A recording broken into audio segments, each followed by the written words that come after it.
السلام عليكم ورحمة الله. خاض المنتخب الوطني المغربي المباراة الودية أمام جورجيا التي انتهت لصالح المنتخب الوطني المغربي ب3 أهداف للا شيء.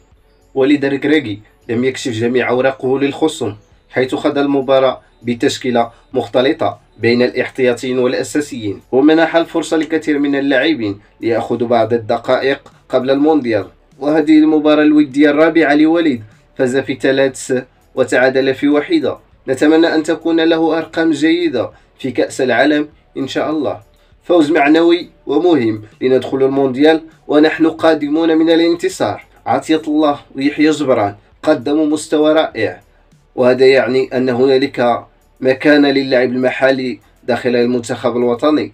أنس الزروري أخذ بعض الدقائق وكان مستواه جيد رغم أنه لم يدخل مع المجموعة إلا في الحصة الأخيرة قبل المباراة.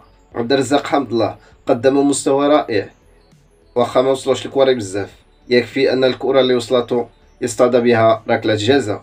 هدف جميل وعالمي من حكيم زياش، وسنجعله لقطة اليوم. شنو هذا؟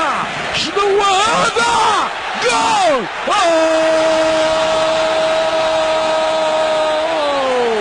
لا لا لا لا لا لا لا لا بالغرام بالغرام بالغرام يا أجمل أقدام.